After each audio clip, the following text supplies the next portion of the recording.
తెలియదు తండ్రి ఊతల చేత ఎప్పుడు ఊదుతాడో తెలియదు.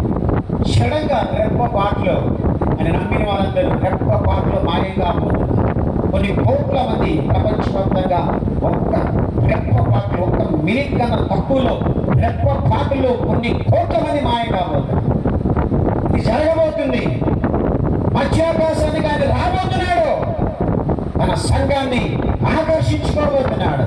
ఎవరైతే ఆయన యందు భయము, భక్తి కలిగి, నీతి కలిగి, నిజాయితీ కలిగి, పరిశుద్ధత కలిగి భక్తిని కాపాడుకుంటూ ప్రభువులు నిలబడుతూ ఉంటారు. నిందలు వచ్చిన, అవమానం వచ్చిన, పోరాటం వచ్చిన, వ్యాధి వచ్చిన, ఎన్ని సమస్యలు వచ్చినా ఆయన్నే గట్టిగా పట్టుకొని వెంబడిస్తారో వారందరినీ ఆయన దగ్గరికి చేర్చుకోబోతున్నాడు. గట్టిగా చెప్పలు కూడా ఆయన నేను చూస్తున్నాడు. సహోదరి, సహోదరుడా, నీ స్థితి చూస్తున్నాడు.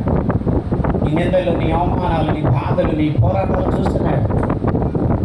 ఖచ్చితంగా నీకోసం శ్రేష్టమైన ఆయన సిద్ధపరిచారు. హల్లెలూయా, హల్లెలూయా.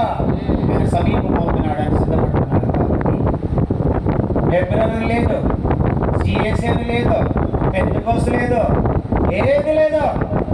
ఎంటి దినాల్లో పరిశుద్ధాత్మ దేవుడు అందరిపై తన ఆత్మని కుమ్మరిస్తున్నాడు.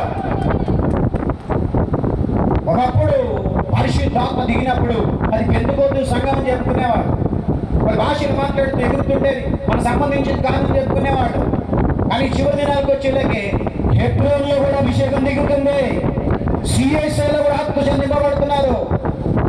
సిఎస్ఐ అయినా, హెబ్రోన్ అయినా, అది ఏ సంఘమైనా దేవుడిది. గట్టిగా చెప్పలు కూడా సంస్థలు మారొచ్చు, పేర్లు మారొచ్చు, కానీ ఈ సంఘాలని నిర్మించుకుంది ఎవరంటే పరిశుద్ధాత్మ దేవుడు. ఈరోజు నిన్ను నన్ను రక్షించింది ఎవరంటే పరిశుద్ధాత్మ దేవుడు. ఎప్పుడైతే యేసుక్రీస్తు దేవుడిని నమ్మి నీ పాపాలు ఒప్పుకొని పశ్చాత్తాపడి ముంచుడు బాప్తీసం తీసుకున్నావో ఆ క్షణంలో ఏం జరిగిందంటే నీలోకి పరిశుద్ధాత్మ దేవుడు వచ్చి ఉన్నాడు. ఈరోజు నువ్వు ఎవరు అంటే పరిశుద్ధాత్మ నివసించే దేవుని యొక్క ఆలయానివి. అని నీలో ఉన్నాడు.